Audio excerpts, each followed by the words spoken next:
સુરતના કાપોદ્રા વિસ્તારમાં છેલ્લા 1.5 વર્ષથી ચાલતા નકલી જન સેવા કેન્દ્રને મામલતદારે પોલીસ સાથે મળી ઝડપી પાડી સંચાલકની ધરપકડ કરી હતી। સુરતમાં નકલીની ડિમાન્ડ વધી રહી હોય તેમ લાગી રહ્યું છે, ત્યારે સુરતમાંથી નકલી જન સુવિધા કેન્દ્ર ઝડપાયું છે। કાપોદ્રાના કિરણ ચોક ખાતે ભગવતી કન્સલ્ટન્સીના નામે છેલ્લા 1.5 વર્ષથી નિકુંજ દુધાત નામનો ઈસમમાં નકલી જન સુવિધા કેન્દ્ર ચલાવતો હતો, જ્યાંથી Aadhaar card, PAN card, ration card, આવકના દાખલા સહિતની વસ્તુ ડુપ્લિકેટ બનાવતો હતો। ડુપ્લિકેટ લાઇટ બિલ અને ડુપ્લિકેટ વેરા બિલ પણ નિકુંજ દુધાત બનાવતો હતો। હાલ તો મામલતદારે પોલીસ સાથે મળી નકલી જન સેવા કેન્દ્રને ઝડપી પાડી સંચાલક નિકુંજ દુધાત વિરુદ્ધ પુણા પોલીસ મથકે ફરિયાદ નોંધાવતા પુણા પોલીસે ગુનો નોંધી નિકુંજ દુધાતની ધરપકડ કરી કાયદેસરની કાર્યવાહી હાથ ધરી છે।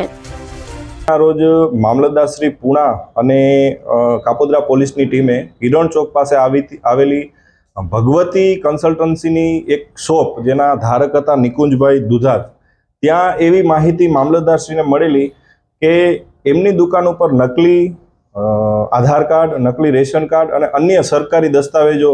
હોય એ બધા ડુપ્લિકેટ બને છે। તેવી માહિતીના આધારે પોલીસ અને મામલતદારશ્રીની ટીમે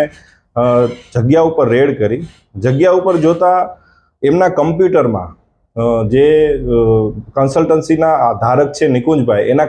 કમ્પ્યુટર અને લેપટોપની અંદર જુદી જુદી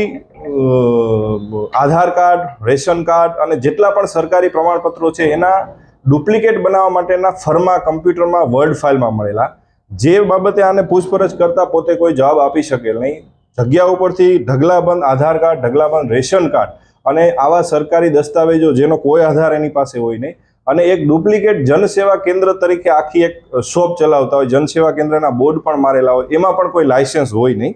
જેથી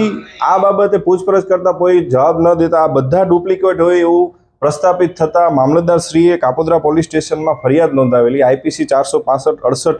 અને આઈટી એક્ટ મુજબની ફરિયાદ નોંધેલી છે, અને આરોપીને કોર્ટમાં રજૂ કરી અને તારીખ 26 માર્ચ સુધીના આરોપી હાલ રિમાન્ડ હેઠળ છે, અને આ સમગ્ર કૌભાંડની ઝીણવટભરી તપાસ હાલ કાપોદ્રા પોલીસ ચલાવી રહી છે। દરેક ડોક્યુમેન્ટ્સ બનાવવા માટે અરજદાર પાસેથી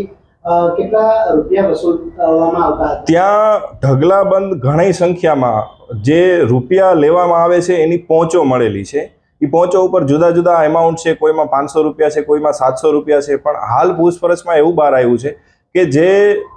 સુધારા કરવા માટે, આધાર કાર્ડમાં સુધારો કરવો હોય, રેશન કાર્ડમાં સુધારો કરવો હોય, ભાડા કરારો બનાવવા હોય, એમાં જે પણ કન્સલ્ટન્સની ફી થાય અને આવું જ્યારે ખોટું કરવામાં આવે ત્યારે એમાં એ ડબલ પેમેન્ટ લેતા હોવાનું અત્યારે